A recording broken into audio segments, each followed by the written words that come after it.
Hello, fellow earthly beings. Welcome to the channel. My name is Gabriella, and today we're going to be talking about overcoming limiting beliefs and the 3 techniques that I use to overcome them in my own life. So, first of all, limiting beliefs. We all have them at some point in our lives. It's just a part of life, and it's up to us to not listen to that voice and to overcome that challenge and that battle within our own minds. So, first, number one is remembering who you are. And I don't mean what your name is, what you do for work, where you came from, who you are as a soul. And that is I am. That is the phrase, the most important phrase that you could ever say in your life is I am. I am means God. Therefore, you, my friend, are actually perfect as you are. And that's not an egoic thing, being like, oh yeah, you're perfect, I'm perfect, we have nothing to work on. It's not what I mean. I mean at a soul core level, who you are. And that is God, my friend.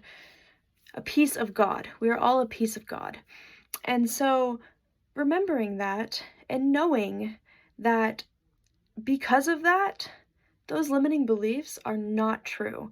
And we know that because we know I am. We are spirit and we are capable of anything in this life.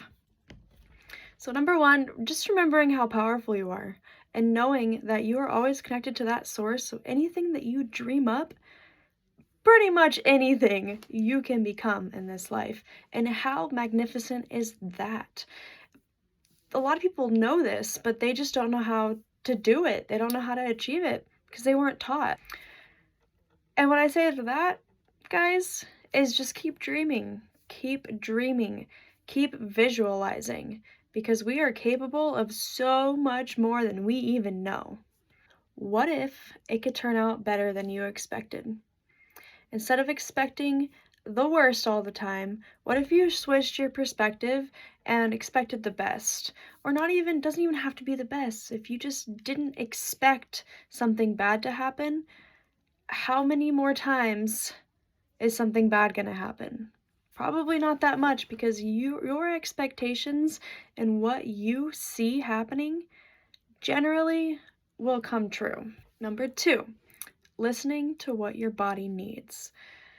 So I feel like in our society, we are taught to just go all the time. And a lot of us feel like we're not doing enough because we feel like we need to achieve more. And I've learned over the past year, especially, that that's not the purpose of life. Like, we're not here to just do and do and do and do. We are here to be. We are here to learn. And just existing is actually enough.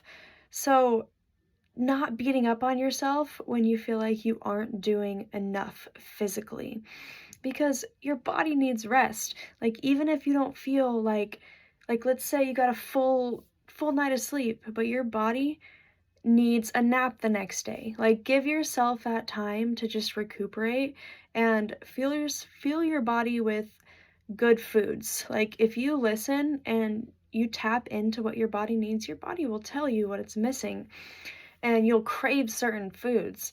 So, listening to what your body needs, and then also taking extra care of your mind. So, I call this like the domino effect of thought. So, when you think a thought, right, it's saying, look, maybe I'm not good enough for this. And then that thought leads to, yeah, well, there was this one time when I really messed up and I don't want to experience that again. And then that leads into another thought of like, maybe I'm just a loser, maybe I'm not meant to do anything in life. All of these thoughts lead to other thoughts. So becoming more conscious of your thoughts, that takes time, but once you do, you'll be able to stop the domino effect of a negative thought pattern, and that's really, really going to help you redirect. So sometimes it's really hard to go from a really negative thought to a positive thought. So kind of meeting in the middle, catching those thoughts until it spirals, because we don't want it to spiral, catching those thoughts and then shifting them into more of like a I have a lot to learn with this, and it's going to take some time, but I know I can do it eventually. Instead of, yeah, I got this, like, eventually you can lead into more of that positive framework of mind, but it does take time. And it doesn't matter what level you're at, like, you can shift and change your thought patterns as they come in, as you become more aware and conscious of your own thoughts. And number 3 is being consistent and implementing a daily routine, whatever that looks like for you, but also having a clear vision. Whatever it is that you're trying to do, that you're having limiting beliefs about, like writing a clear mission statement and a vision on, let's say it's a business you want to start and you're having doubts because you've never done it before, or you have and that business failed, or whatever it is. And having that vision and that clear-minded view, but then implementing a daily practice to help you achieve little things at a time. Because having that mission statement can also be kind of scary as well, because it's like, okay, like this is something that I'm manifesting and this is something that I want to come into fruition, but I'm looking at the big picture and not the little details.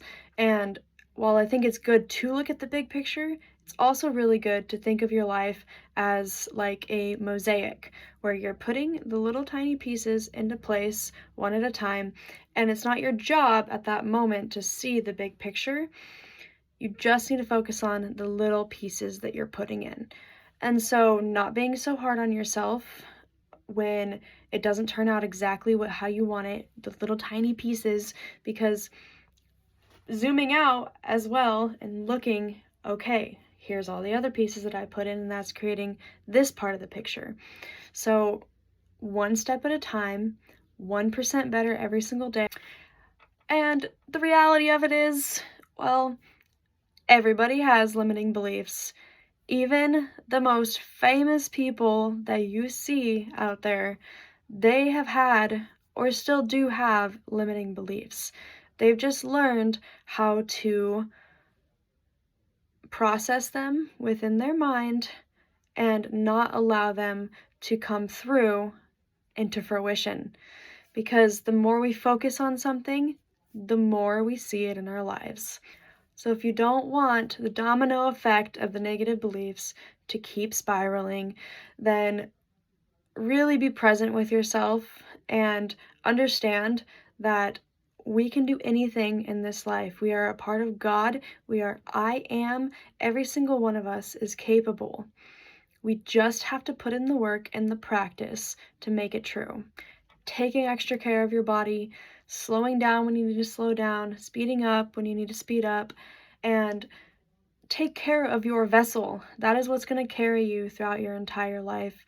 So don't sacrifice yourself for anything, because health is wealth, my friends. And be patient with yourself and love yourself through the process. I truly believe that we have these limiting beliefs so that we can learn how to love ourselves. And that's a huge part of what life is about for me, is overcoming the traumas and the struggles so that we can learn how to love others, but not only others, truly love ourselves. And that's the most beautiful, beautiful part of this world that we're living in today. We are a part of an amazing change, you guys. There's literally no better time to be alive. So smile today, love yourself, you deserve it.